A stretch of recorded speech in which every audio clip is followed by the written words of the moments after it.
information.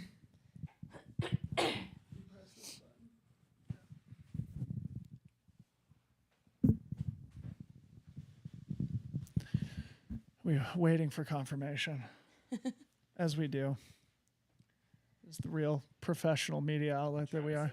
Okay, Travis, thank you for verifying that we are live, and welcome everybody to our trailgating coverage of the Broken Arrow Skyrace here in 2025. My name is Dylan Bowman, joined by my co-host for the weekend, EmKay Sullivan. EmKay, we've got 4 Ascent finishers here in the room, including yourself. How was it up there today? Not as windy as I thought it was going to be, so I only lost my hat once. I am pretty stoked about that, but it was a beautiful day. 2 miles is still really far when you're running hard, but you know, we made it to the top. You smashed it. 22 weeks pregnant, and we'll get more of your story. Joining you on the couch, also Jade Belzberg and Joyce Njeru, our 3rd and 2nd place finishers here in the Ascent, respectively. We'll get to you in just a second. Before we do, just a quick run of show for our viewing audience. First, a big thank you to the team behind the scenes, Mr. Ryan Thrower here on the 1s and 2s, Harmony Bowman behind the divider there in the background, the 2 pieces of glue that hold the team together. Thank you to Hoka for sponsoring our coverage throughout race weekend. Make sure you subscribe to the channel, please. We would really appreciate it. What we're going to be doing here is some podium interviews here in today's show. We've got Tyler McCandless, who's also going to join us. Once all of our guests leave, EmKay and I are going to talk through the full top 10 in the Ascent here today, and then we're going to preview tomorrow's 46K, which is going to be absolutely phenomenal. So you're going to want to stick around for all of today's show. We'll be back in studio here tomorrow at 3:30, the same time, to do the exact same thing. Finally, 2 more things. Make sure you go play fantasy for tomorrow and Sunday, and Western States. All are open now at fantasy.freetrail.com. I think Travis also opened voting for the Mont Blanc Marathon and Lavaredo. Travis, you can confirm that in the chat for our friends in the audience, but there's a lot of fantasy to be played over the next 2 weeks, so go get your picks in. And finally, we have begun our Western States pre-race interviews. We've banged them out with Ryan Montgomery we just had in studio. That is not up yet, but 2 that are live are with Dan Jones and Tara Dower, so people can watch those. And then we have also done interviews with 3 of our other podium finishers from today, both of our champions, Anna Gibson and Christian Allen, and then also Joe Gray. So there's a lot to catch up on. Anyway, after all that preamble, Jade, Joyce, welcome into the studio. Maybe Joyce, starting with you. You were the champion here in the vertical last year, coming back to Broken Arrow for the 2nd time, where you made a lot of American fans last year, myself included, speaking on behalf of the Freetrail team. We are big Joyce fans. How was it, or what brings you back to Broken Arrow this year? Well, it was a good start of the weekend, and me being here last year, it was a good thing. And also with the people here, friendly, the race itself, I really liked it. And yeah, that's how I really came back here, and also to compete and to experience also the Palisade mountain. And yeah, it's nice for me. Yeah. You are the reigning Golden Trail World Series champion. You were 3rd in Trail Runner of the Year last year. You had a big sponsor move at the end of 2024. Maybe say a few words about that and how it sets you up for this next phase of your career. Well, it was I can say this year it was, and last year it was a nice year for me, and also an amazing year for my future and for my career. I got a team, and not only a team, but a team which is being concerned about my career, and I feel at home with them, the Nnormal team. And yes, I'm so grateful working with them and looking forward for great years and great races with them. Awesome. Yeah. It feels like last year Broken Arrow kind of like kickstarted the rest of the success that you had in the year. Do you hope for something similar to that? You know, like coming here, getting 2nd in the VK, hopefully crushing the 23K, and then going on to do more great stuff in Golden Trail? Well, it was a nice start for me, I can say, and also me coming back here this year. It was mentally, it was like it all started here last year, and I think also it will start well here. And today's results just gave me a positive vibe and also a motivation. Looking forward for Sunday, and not only for Sunday, but for the coming races. Yeah. Awesome. Jade, you've had an incredible season this year. You won at Chuckanut. You got second at Gorge Waterfalls. Now doing the vertical here. Your husband, Nick, and I were joking this morning about the range that you possess as an athlete. So maybe say a few words just about the season so far, how you're feeling about things here about halfway through the year. Yeah, I feel really good. I mean, it's shaping up to be different than I expected. I thought that I would just be fully invested in Golden Trail Series, actually. And then I missed signing up for the deadline. I missed that by about a week, and so I couldn't get in. But I'm really glad with the races that I ended up choosing instead, and just being able to be here again for this is my fourth year at Broken Arrow, and it's really nice. Awesome. We mentioned this a little bit yesterday in the preview, but we were also joking before you sat down that you are a dual citizen, American and Canadian. You're already on 2 Canadian teams, and you've now been in contention for 3 other American teams, right? And but you're not taking them, obviously, because you've taken the Canadian ones. That's pretty crazy. Tell us. Yeah, I mean, that just talks so about your cool. range. It's so cool. It's so cool. Yeah, I guess, is there a possibility where you would, compete for the U.S.? What does that, look like? Can you compete on all 4 days? Yeah. I mean, that'd be pretty cool. I'd feel kind of bad. It would feel very disloyal to Canada. Yeah. I think there has to be a 2-year washout period between representing one country to another. So can't do both at once. Yeah, it'd be pretty cool too, though. I kind of like that. In true American fashion, we could put together a real bribe to get you to switch nationality allegiances. Yeah. No, just kidding. Anyway, it is so cool and so impressive what you're doing right now. We're going to represent Team Canada in 2 distances at the World Championship. But given your dual citizenship, you also have qualified for 2 Team USA teams. Of course, you won't be able to do so. Yeah. Starting to talk about today's race, I'd love to get both of your perspective on this. On Thursday evening, it was announced that the race was going to be shortened due to the wind. It's howling here in the valley right now. Did that change how you guys thought about the race strategically and competitively, the fact that it was shortened? And do you think it impacted the race at all? Joyce, maybe we could start with you. For me, I think it was an advantage for me. I'm not good in vertical in the VK, but I try to bring things together and just be there, enjoy and have fun. And today's race being 3.4, I can say it was okay. It was an advantage for me. Yeah. Jade? I wasn't sure which way it was going to go when they announced that yesterday.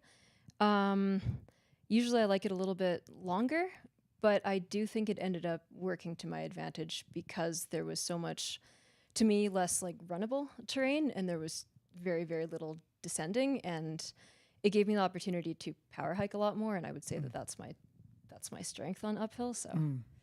Yeah, there's not much tactic that goes into an uphill race anyways because they're so short, but I felt like the 2-mile distance, there's absolutely no tactic. You just go out hard and you stay out hard. See, I was thinking about short. that, and I actually asked Joe Gray about it because I have embarrassingly never done a vertical race in my career. But Nick and I were walking up the grassy slope together this morning. I was already VO2 max. And so my thought was, if you miscalculate even a little bit in those first 3 minutes of the race, you could really pay the price at the end. But definitely. Is it just you have to be on the gas the whole time? Is that how it felt works? like today had to be the gas, but you guys were the ones up there competing. So was it full gas the whole time? Yeah, actually for the VK, it's the whole gas because, 3 minutes or not even 3 minutes, I can say 30 seconds make a difference. Yeah. Oh, yeah. So you don't have any time to breathe. So you are all on the full gas. Yeah. Yeah, I held back a little bit this year. Last year, I charged that dispersed start, and I was actually, I think, running with Joyce up there, and that was a massive mistake. I just had nothing to give after that. So I held back a little bit this year, and I do feel like that helped for the rest of the climb. Awesome. I'd love for you guys to say a few words about the competition itself, because it seemed like Anna Gibson was a little out front early, but when I saw you guys about halfway, you two were together battling for second and third. Maybe share a little bit about how things played out. I'd love to hear it from both your perspectives. Maybe Jade, you go first. Yeah. once I realized I was in third, my goal was just to hang on to Joyce as much as I could. I never got close to passing her. I was behind her the entire way, but I just tried to not let her gap me, and she definitely increased a little bit. Yeah, But it was nice to have someone to focus on. What about you, Joyce? How did it play out? I just realized she was behind me. I think about 1 point something kilometers, and I was like, no, you have to push. The second place just belongs to you, and I was like, okay, I will try my best to put the position, and yes, I ended up in the second place, and it was good. She really pushed me anyway when I realized it. Yeah. Do you feel like the wind impacted the race at all? Because it was, it was howling up there on the ridge this morning. Not really to me. Maybe just because like you're in so much pain that I was just focusing on the effort. And it really only felt like on Red Dog Ridge maybe was like the only place where it was really kind of windy, but it was coming from the side most of the time. It was never like straight on, I think. So that probably helped. But it felt as soon as we got back down to the bottom was when it really started ripping wind. So I feel bad for those 18K runners. Yeah. All right. So both of you were racing the 23K on Sunday. Maybe just say a few words about, what you do now in the next 48 hours to set yourselves up for success on Sunday. Joyce, you can get us started. For me, I will just rest, active rest, and wait for Sunday. Yeah. Yes. Just rest. Simple as that. Yes, full recovery. Yes, a big task going on Sunday. And Does the fact that the race was shortened today maybe make the double a little bit easier? Yes, it was short, but full gut, so no difference. Yeah, anyway. Maybe 10 minutes shorter or Yes. something. Yeah. Jade? Resting, eating. I'm crewing my husband Nick at the 46K, hanging out with our animals. That's about it. Heck yeah, Nick. Nick's in the studio with us here too. How many animals did you bring? 4. I need a list of are they all dogs or cats? Because I know you guys have a lot of random animals. So. We do, yeah. We brought 3 of the random ones, 3 rats. Okay. Yeah. All of the animals. I love it. Yeah, just don't tell our Airbnb. Okay, I won't. All right, you didn't hear that. So before we let you guys go, not to get too far ahead of ourselves, there's a race on Sunday. I'm assuming, Joyce, you're going to be racing for Team Kenya at the World Championships. You're also doing Golden Trail. Jade, obviously, we know you're going to be racing for Team Canada at the World Championships, but I'm sure the viewers and listeners would love to hear, outside of Broken Arrow and the World Championships, where else you're targeting this year competitively? I'm also doing the World Cup, so but the main goal is the World Championship for this year. Yes, and also to be on podium for the Golden Trails. Yeah, if everything goes well. Okay. Yeah. Are you doing the vertical and the classic for Kenya? Not vertical for me, but the classic. Oh, cool. Yes. Awesome. Jade? I'm returning to Squamish 50K, and then looking at FKT in the fall. Awesome. Yeah. Okay. Well, congratulations on a great start to both of your seasons here in 2025. Also a great start to this weekend here with podium finishes in the Ascent. And also good luck on Sunday. We'll be cheering for you guys. Thank you. Thanks for coming in. Big round of applause for our women's podium here. Next up, we're going to be joined by men's 4th place finisher Tyler McCandless, a really fun new character on the circuit here today. We'll wait a second while Tyler comes to the couch here. And just for our viewers and listeners, right, will you make sure Tyler's in frame? Okay, cool. We did invite Cam Smith to join us too. He couldn't make it. He had already gone back to Truckee, but we'll try and get Cam on a future show here this weekend. But just to clarify here, the men's top 4 are all going to the World Championships. That was Christian Allen in first, Joe Gray in second, Cam Smith in third, and Tyler McCandless on the couch here, buddy. Welcome to the studio. Thanks for having me on. Yeah. All right, so first and foremost, you're going to be a new voice and name to much of the Freetrail audience. If you could just introduce yourself, I think that'd be a good place to start. Yeah, Tyler McCandless. Grew up in Pennsylvania, ran at Penn State, graduated in 2010, spent most of my running career on the roads, competed for Olympic marathon trials, run 13:48 for 5K, 2:12 for the marathon. Last few years, I've dabbled in the trails really started to enjoy it the last couple of years. Last year I competed for Team USA in VK in Italy. That was like a fun international team competition. But I really wanted to target making a world team this year. So I'm stoked to have made that next step in the career. You did it. Yeah, and you almost made it at Sunapee as well. You were in the mix kind of a lot of the day, especially on the first lap, but just missed out on it. So how does it feel to come back and like grab that ticket in the vertical? Sunapee was about as bad as you could get on that second lap. I think for a good explanation of it, like the grass was just super slippery.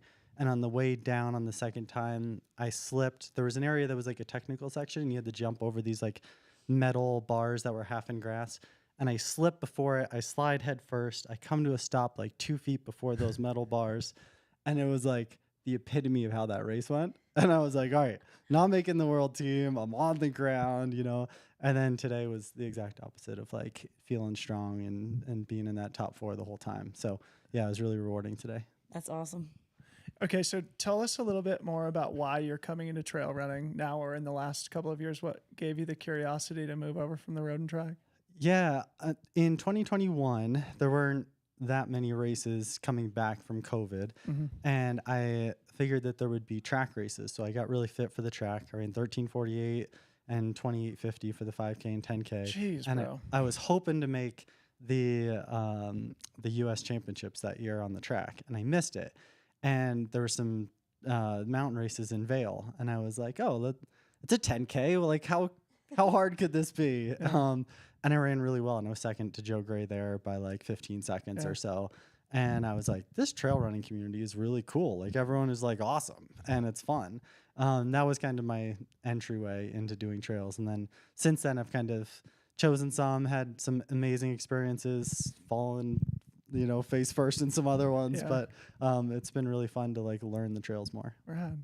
Yesterday when we were talking about the course change, I assumed that it would kind of favor more of like a track athlete over a more traditional mountain athlete just because it had been shortened so much. But I think I was proven wrong a little bit because there was like no let up on the vert today.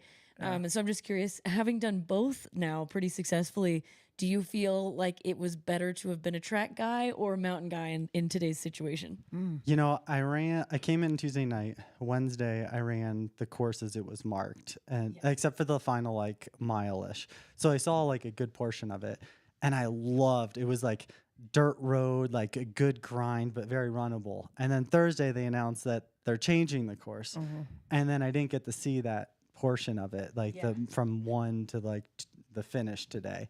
And that was hard because it was very steep in spots, and then it would level off, and it was technical in areas, and you like the footing wasn't great. So I feel like yesterday's course, like what the course would have been, I think would have favored a little bit more of a track athlete, but I think because of the steepness, it kind of favored more of the mountain athletes. It's really funny too, because if you look at the 4 guys who made Team USA, Christian, Joe, and Tyler are all sort of from that track background. Obviously, Joe's been in the mountain game for a long time, but then Cam Smith is that like skimo dude. Yeah. So it's fun, you know.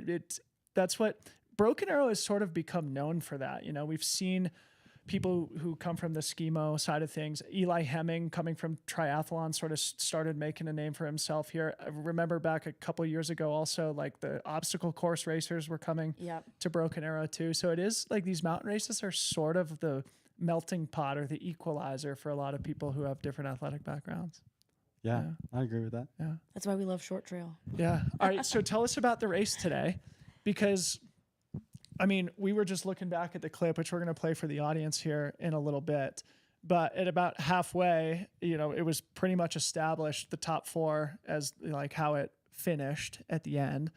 I'm sure in your mind, I'm in 4th now. I need to be in 4th in order to qualify for Team USA. So it's probably an anxiety-inducing situation to be in for what seemed like the majority of the race.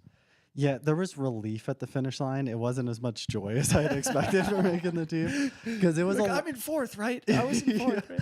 It was a long time of being in 4th place. And the way that the race played out, there was a handful of people that were out faster, like Killian, Henry, Andy Wacker. Like they had a pretty good gap on the first road section, probably like 3/4 of a mile in. And then the 4 of us were kind of established. And then Cam and I went back and forth. I passed him, he'd pass me back. We were like right on each other's heels, but we never had enough of a gap that we felt confident that we had like actually broken 5th place. And then I thought 5th place was Killian because that's who was in 5th the last time I looked back. And it was like 1.7 miles. We're hitting a steep part, and I look back and I see it's like Joe Demore and David Sinclair. I'm like, oh man, this is gonna get hard. And I didn't know what was ahead because I hadn't previewed the course. So it was like, yeah, there was a lot of anxiety of feeling like I was being hunted the whole time. Yeah. Sometimes I think that's almost better though. Like if you were in that 5th place position and you're like, oh, they're right there. I can feel it. I can taste it, but I'm not in it. Whereas in 4th place, at least you're like running so scared that you're just like charging. I don't know. Like, did you feel that kind of? Yeah. It felt very much like you qualified from a prelim into a final. Yeah. And it was like, all right, I'm in 4th. I'm in the position I need. I don't need to take a risk and try to like catch the guy in front, like go for Joe. I could see Joe pretty clearly. Christian had a bigger gap, but I didn't want to like, if I took a risk and blew up and finished 5th, like that would have been a failure when like getting 4th, getting onto Worlds, that the world team, that was the goal. Yeah. So you did it. So maybe we could start talking about what things look like now that you know that that's going to be on the calendar in September. It seems like you're the type of guy who likes to compete and race a lot.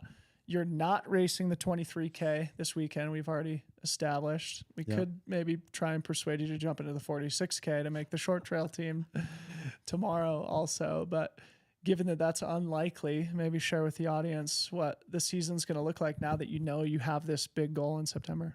Yeah, I had planned to take a short break after this. Last year, I tried to like continue on for too long, and I've run over 80 miles every single week since like December 1st.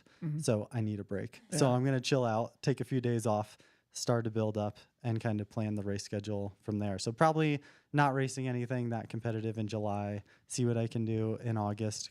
I always go to Kauai. I run the half marathon September 1st. Or where is that August in Kauai? 31st. We were just there. Oh, it's in the Poipu Bay area. It's like the best. It's the best event. Put on a kids race. It's amazing. So that brings me a lot of aloha. So that'll be a good like fitness test, and it's hilly, which is great. But yeah, I need to find some more VKs and doing some more time trials up mountains. Before we got started, you made the comment that you get to hang out and enjoy the weekend. And I think from my perspective, like if I were you, clearly you're very talented. This gives you an interesting opportunity to just like have a front row seat to a couple of other races, a couple of other distances that, you know, you may be compelled to try out in the future. Does that resonate with you? Or what are your goals for the next couple of days? You know, my sweet wife, Kristen, and our boys are here, and I really just want to spend a lot of time with them. So yeah, I want to spectate. I want to see the events and cheer on some good friends, especially some in the 50K tomorrow and those, you know, doubling back in the 23K. But I'm also just really want to spend time with the family, and that's awesome. what I'm looking forward to. I guess the important question is then, are the boys doing the kids race on Sunday? That is the plan. Okay. Yeah, they're really, yesterday Are evening. they going to dominate? They are going to have a lot of fun. Jack, our 3-year-old, like sprints downhill so fast. It terrifies Kristen and I, but like, he just loves it. I'm like in races, whenever I run downhill, I'm like, be like Jack, be like Jack, be like Jack. So yeah, they'll probably We've do it got a on Sunday. 3-year-old too.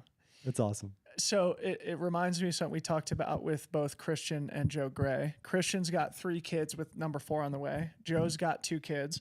So in the men's top 4, there's 7.5 kids. This was the day of the dads for Team USA here today. Comments from you, Tyler, as a fellow dad guy? It's amazing.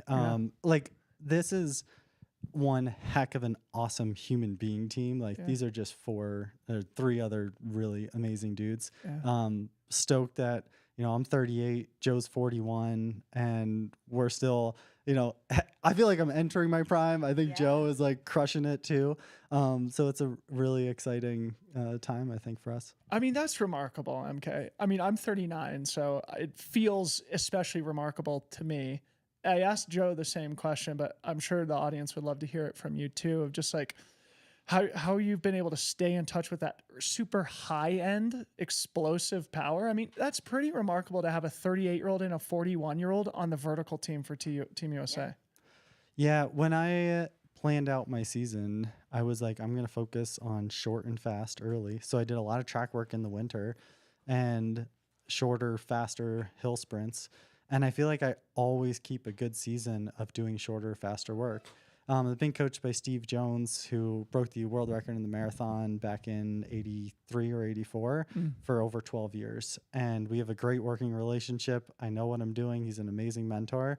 And we always just keep some speed in it. And I think that that's just so important for being able to like push that deep. And, you know, mountain running, there's like some level of like being specific for running something steep, but it's also like a high VO2 max and being able to enter the pain cave like that. And I just keep that, you know, all year long kind of. Rad. Yeah. I mean, not only is it remarkable that you guys are 38 and 41 and making Team USA, but it's like the fact that you're not moving into like the 100K distance or the 100-mile distance. Like there's not as much pressure. I mean, literally for for 12 years, people have been wondering when Joe Gray is going to move into ultra running. Never. And it's awesome. It's awesome. Yeah. He's like, he still doesn't need to. Yeah. It's unbelievable. Every team since 2008. Why would you switch? So great.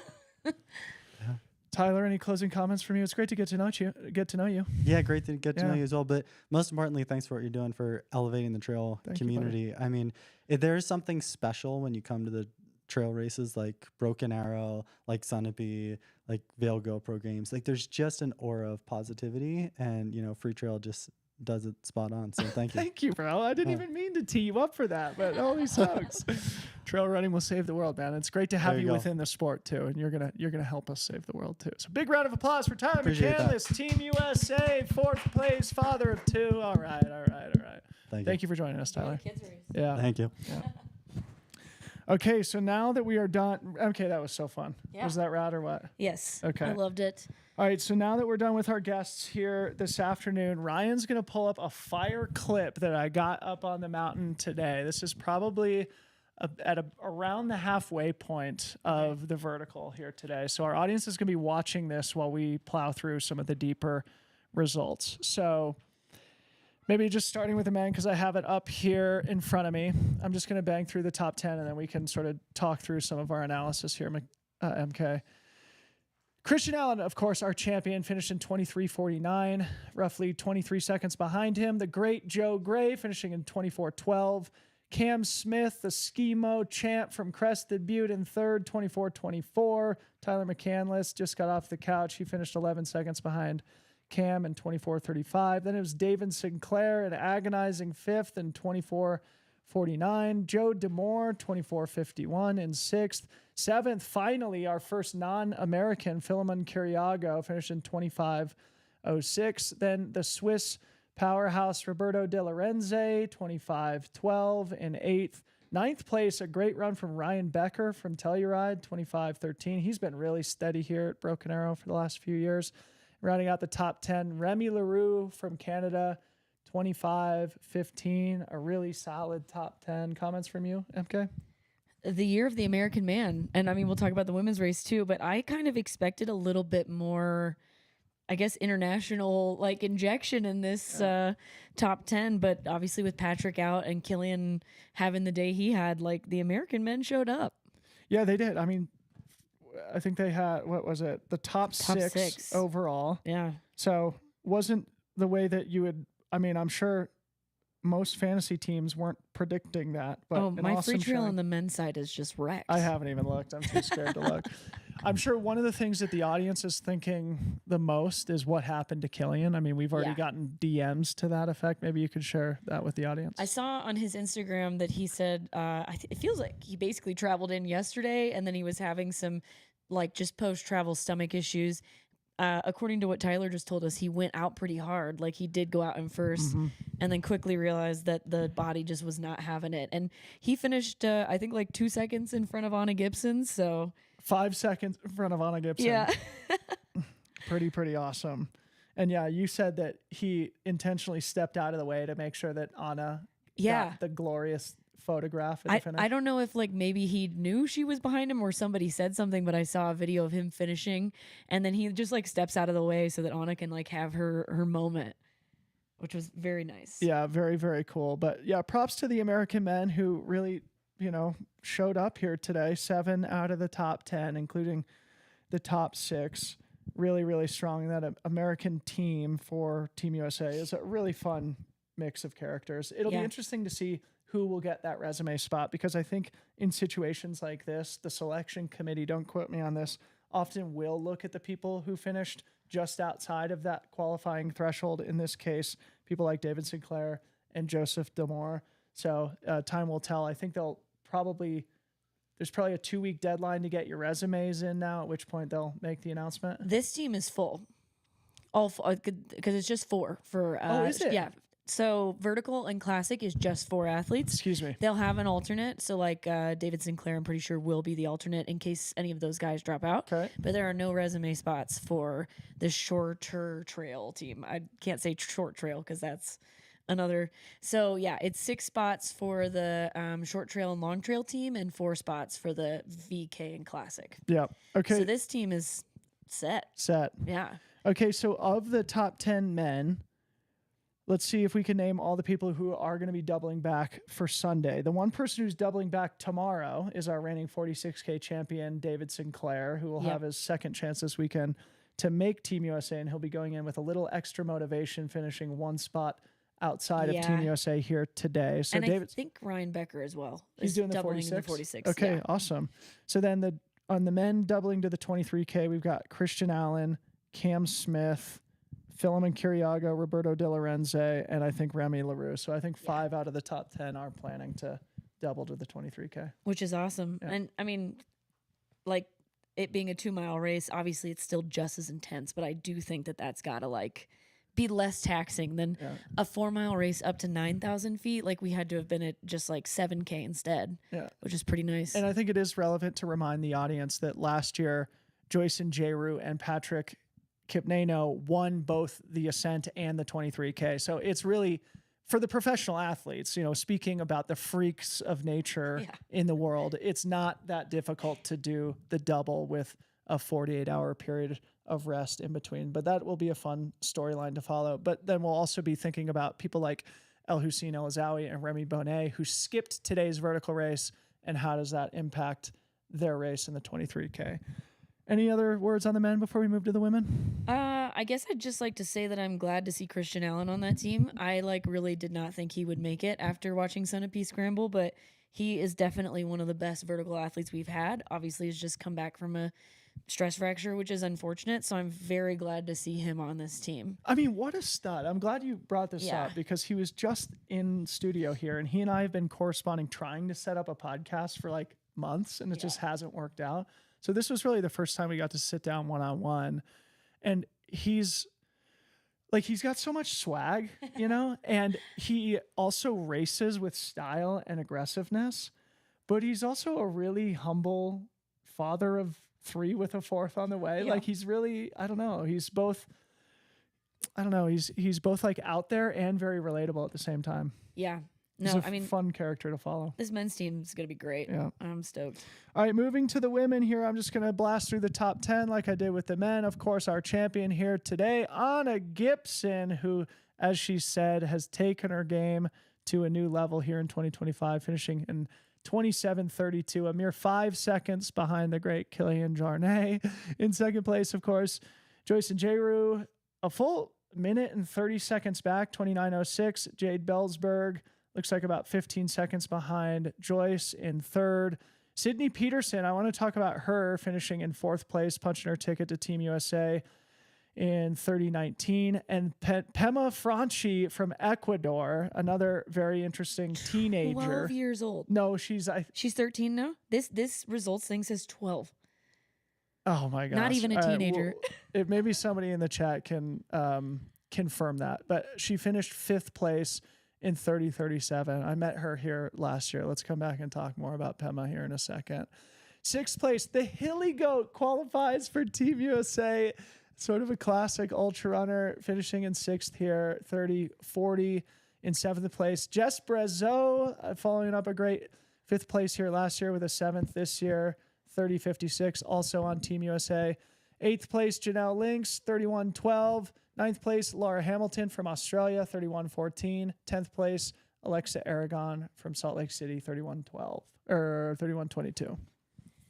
Absolutely wild day on the women's side. Where do we start? I mean, like we've sort of covered the women's podium. I mean, what I would say is that and we covered this when Anna was in here. Anna finished second behind Joyce last year. She Almost was by the same time margin. well, she was 2 minutes behind last year. Now she wins by a minute and a half in a shorter race. So it's almost like a 3.5 minute swing there. Yeah. I mean, Anna is.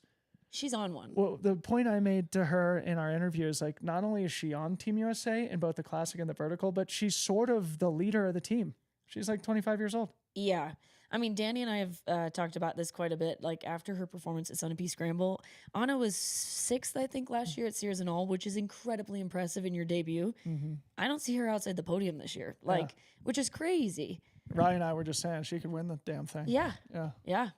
I mean, I'm stoked that she came out here because a lot of the men's team did not double up and try to make the vertical team. So I love that that Anna did come out here and make both teams because why not? Like, she's going to do great at both. Yeah. Tell me about Sydney Peterson, who finished 4th. So we had 2 people from Crested Butte in the top 5, one in the men's race, one in the women's race. Kim Smith also from Crested Butte, but I don't know much about Sydney. So Sydney Peterson ran for Colorado State. She graduated last spring, I believe. I actually met her for the first time at the mountain running championships that were at Cirque Series. Was that Alta last year? And I think that was one of her like first kind of like big trail races. And she ended up finishing right behind me, which I believe was 6th place. And I don't think that was the day that she was hoping for, you know, like coming straight off of a track season where she's like really on fire. I think she was hoping to like be on that podium. And so same thing at Sunapee Scramble. She like had a pretty good first lap. Second lap wasn't that good. She came out here and like showed that her track speed really, really is still there and finishes second American, makes her first US team. Yeah. Really solid. So shout out to Sydney. Probably one of those names, also 25 years old, who we'll see a lot more of in the future, including at the World Championships. All right, so Pema Franchi from Ecuador. We talked to at last year's Broken Arrow, and I can't remember the full story, but both Pema and her brother Noam are great young endurance athletes who are coached by their father. Yeah. And beyond that, I don't know much, but Pema is a teenager to say the least. Maybe younger than that. Yeah, so supposedly 12 here. We need Corinne Malcolm in the chat here because I know she knows more about Pema, but yeah, it's like obviously it's almost like climbing, right? Like where kids are like so much better at these like short, intense like things, but to be in the top 5 of this VK, like this has got to be the deepest women's VK that we've ever, or ascent that we've ever had on US soil. And to be 5th as a 12-year-old, like, whew. Maybe somebody in the chat could see if Pema's going to be doing the 23K on Sunday too, but that's going to be a fun story and a fun person to follow. And maybe does she live locally? Because I feel like she does. Possibly. I don't know. We're kind of speculating, but we'll make a point to get to know Pema better here in the near future. Okay, so we'll make that commitment. It was just unexpected. So sorry. Okay, so we have to give some flowers to Hilly Goat. I mean, she cut her teeth in the sport in sky running. She's not unfamiliar with short distance racing. I think she's even won the Ascent here at Broken Arrow, but it's been years and years. The last, call it like 5 to 7 years, Hillary has been almost exclusively focused on ultra running. It's pretty incredible that she's qualifying for Team USA here. I think she's, you know, she's in her mid 30s, 36 years old, really established in the sport. And instead of like, you know, going and racing a UTMB or whatever, still having the optionality and the range and the talent to instead go and compete for Team USA in the vertical at the World Championships. It's awesome. Like, honestly, fully unexpected on my end, at least. Like, I was not expecting Hilly to make this team, but having been out there running the course and kind of like what Tyler was saying, like, this was almost a less runnable course than the original Ascent. Yeah. And so that's like perfect for Hilly because she's a fantastic climber. Like, she doesn't have like the track background that a lot of these like Anna Gibsons and Janelle Links and stuff like that have. She's an incredible climber, and she showed that today. I mean, there's a reason they call her the Hilly Goat. Yeah. She can go uphill like a goat. And she's doing the triple this weekend. She just made Team USA, and she's doing the triple crown. So what if Hilly Goat qualified for short trail tomorrow? Oh my gosh. Come on. Oh, that would be incredible. 7th place, Jess Brazeau, rounding out Team USA here. Awesome race for Jess. Yeah. Absolutely stoked for Jess. I feel like she, last year was like her VK performance was like that really like knocking on the door type thing. Mm-hmm. But Jess has been ready for this for a long time. She just needed to see that it was, possible. And I think last year showed her that it was possible. And so I'm stoked to see her get this final spot. Yeah. And so that would potentially make Janelle Links the alternate. Yeah, I'm pretty sure that's how that works. So And it's funny. It was the year that I learned about you the first time that Janelle I learned won about the 23K. Janelle. Yeah. So she's sort of been maybe injured off the circuit for the last couple of years, it seems like, but making a comeback here this weekend, I think doing the double. Yep. She had a surgery last spring, I believe, and has just kind of had a slow time coming back from that. But seeing her just off of this American team, heartbreaking, obviously, but I mean, to me, that's just like Janelle's on her way back into this sport, and I love to see it. And I hope, because I think for a while she was planning on just doing the Ascent, so I hope she is doing the 23K as well. Hope so. Cool. So just one other observation for me before we can move on and start talking about tomorrow's race. Obviously, we talked about how in the men's Ascent, it was kind of all about the American dudes. In the women's race, it's really cool mix of countries, not only the USA, obviously, but Kenya, Canada, Ecuador, and Australia. Yeah. A little bit more international for sure. Yeah, I mean, Broken Arrow really is turning into an international world-class style race. And I think that's, represented in the results here today and will be throughout the weekend. Yep. Okay, any final thoughts on today's race before we start talking about tomorrow? No. Because tomorrow is going to be sick. And we have a lot to talk about. Oh my gosh. Okay. Yeah. We should probably just get into it. Before we get to it, I just want to say a big thank you to our friends at Hoka. Our guy, Rye, is rocking these Mafate X's out there today. Rye, did they hold up on the mountain there today? Awesome. Make sure you go to Hoka.com. Check out the new Mafate X. It's sort of this max cushion shoe that you could wear for 100 miles, but it's got a carbon plate in it. You could probably rock it and still run a super fast Ascent or 23K here at Broken Arrow. Built for both speed and comfort. It's got 2 layers of super foam plus that carbon plate, the Vibram outsole with pizza and tacos on it, no less. Kept our boy Ryan Thrower upright all day up on the mountain where he was clipping bangers like a true professional. Thank you to Hoka for your support of our coverage here throughout race weekend. Make sure you go visit Hoka.com. The 46K, Ryan's going to pull up a graphic here really quick because we're going to talk about the course just to set the context for the audience. 3 spots for Team USA on the line. The best Broken Arrow 46K ever. This is sort of going to operate as the unofficial American 50K championship, I would say.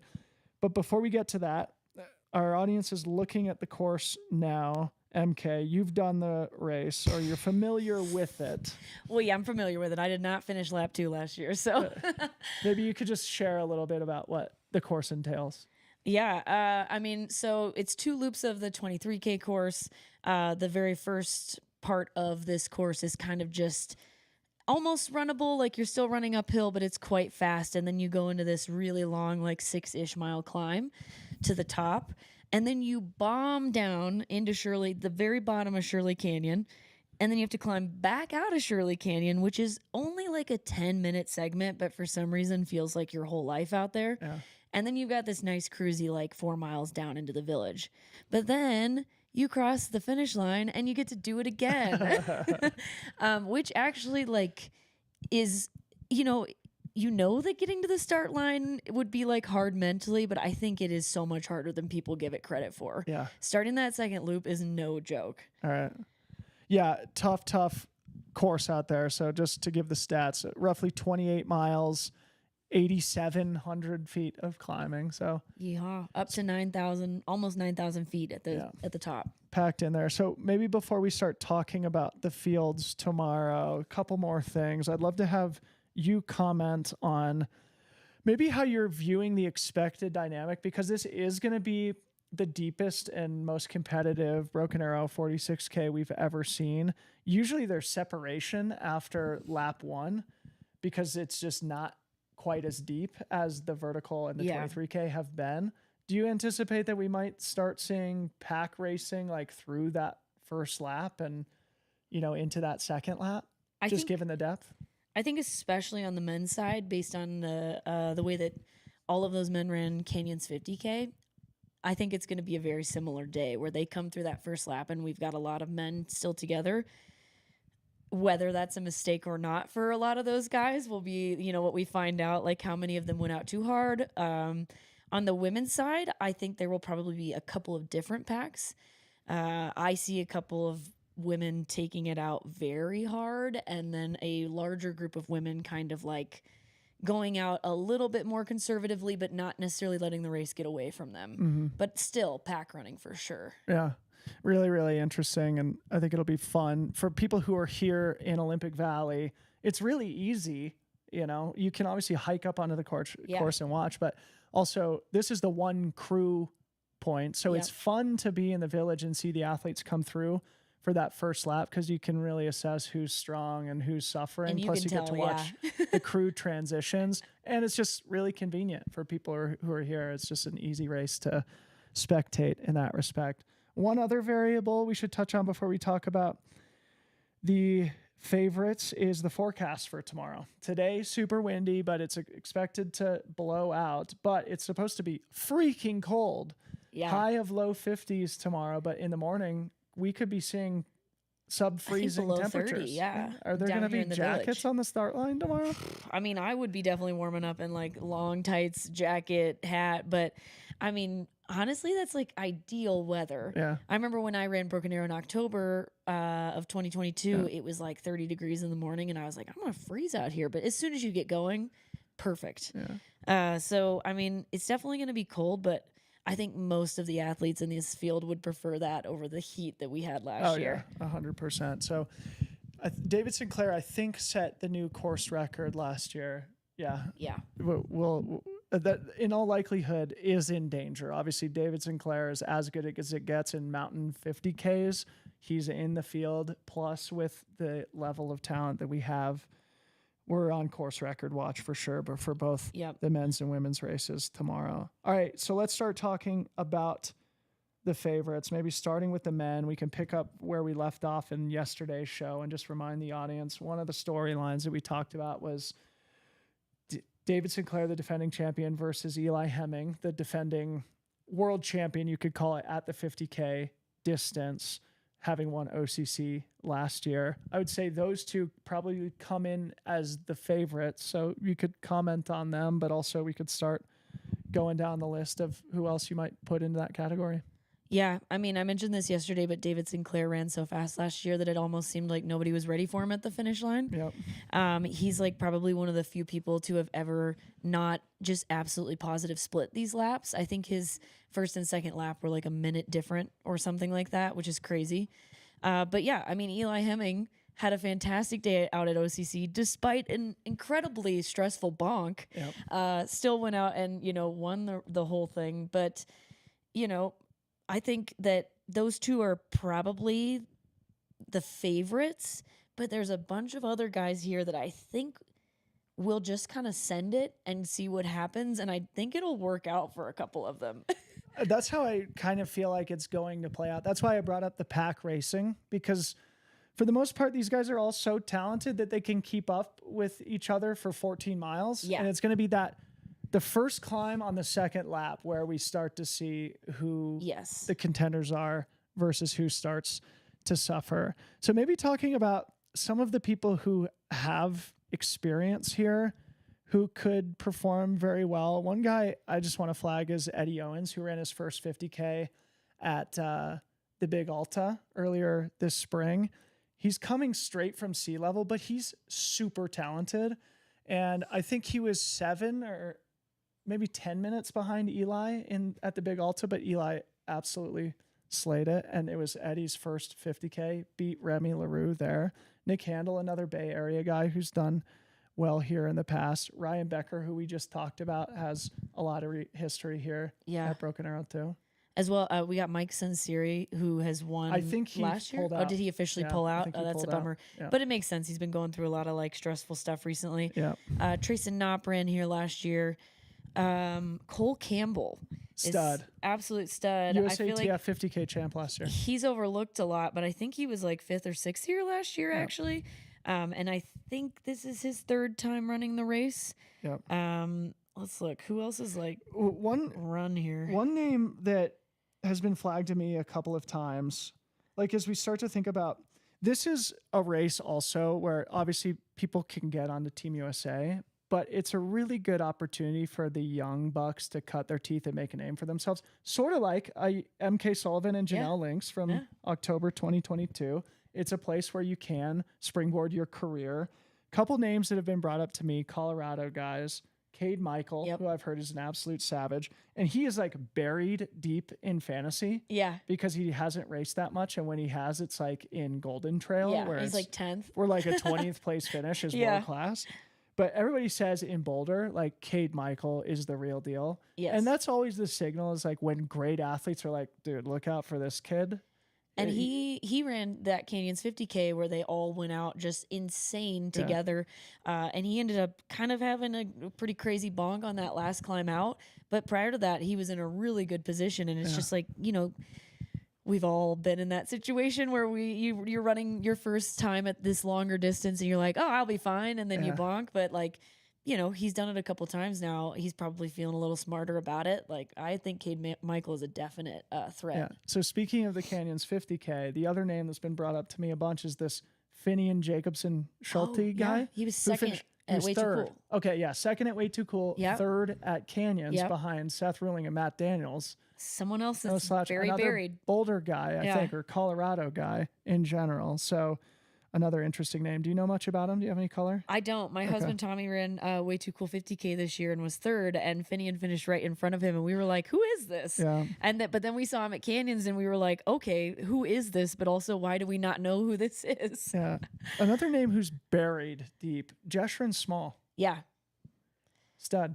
I mean, where did he finish at Transvolcania last year? Like 4th or 5th? Yeah. I mean, he was 4th or 5th at OCC 2 years ago. Yeah. He started his season with a win at the Black Canyon 50K and then a win at the Run Through Time Marathon in Colorado. I think he had a tough go at Canyons, but a lot of guys did. Yep. Yep. And he's another Boulder guy. I mean, it's like it's so deep there. Switching it from the Boulder guys a bit, Garrett Corcoran from Salt Lake City, Utah. He's back. I feel like we haven't seen him race in a bit.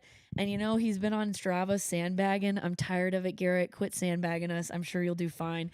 But he was our top finisher at the World Championships in the short trail back in 2023 in Austria. He was like leading through halfway too. Yeah. I mean, you know, did some dumb stuff, but still he got like 14th place. And I mean, the kid has won JFK. And like, I think he's actually ran at Broken Arrow before, but we don't have him listed as having any finishes here. But I mean, 2023 U.S. Marathon champion, he could show up and win here as well. Yeah. All right. So we don't need to say every single name, but maybe just to plow through a couple. You mentioned Trayson Knopp's name. We already mentioned this, but just to repeat ourselves, Trayson Knopp is already on the long trail team, having gotten second place at our race, Gorge Waterfalls 100K in April. So he has no pressure. I actually talked to both he and Claire Rhodes, who's racing also up on the mountain today, and it seems like they're coming in with good fitness and no pressure, just to go have a good day. Which is great. Out there, yeah. And this cool weather, it's really going to help those Alaskans. David Norris already on the team for the Classic, having won at Sunapee Scramble, so that he's also coming in with no pressure. And then a couple other names that I think are just fun. One guy I definitely want to give a shout out to is one of our favorites here at Freetrail, Mr. Adam Murray on the start line tomorrow. Boulder boys represent. You're the boy, Adam Murray. Any other names from you? Johnny Luna Lima, also a good solid athlete, great at downhill. This is super deep. This is going to be so fun. I'm like going through my list to make sure. Is Mika out? I'm assuming he's Mika's out. Yeah. I talked to him today. He said he got another operation on his knee recently, but.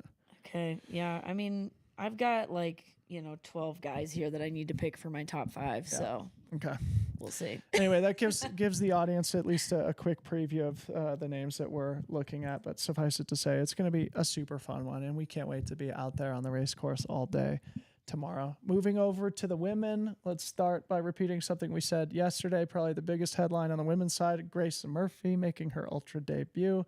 Saw her in the village today. She was talking to Joe Gray. She's like, I'm doing the long one tomorrow. I'm a little nervous. But and Joe's like, not me. I'm still on, the short trail team or the vertical team. Yeah.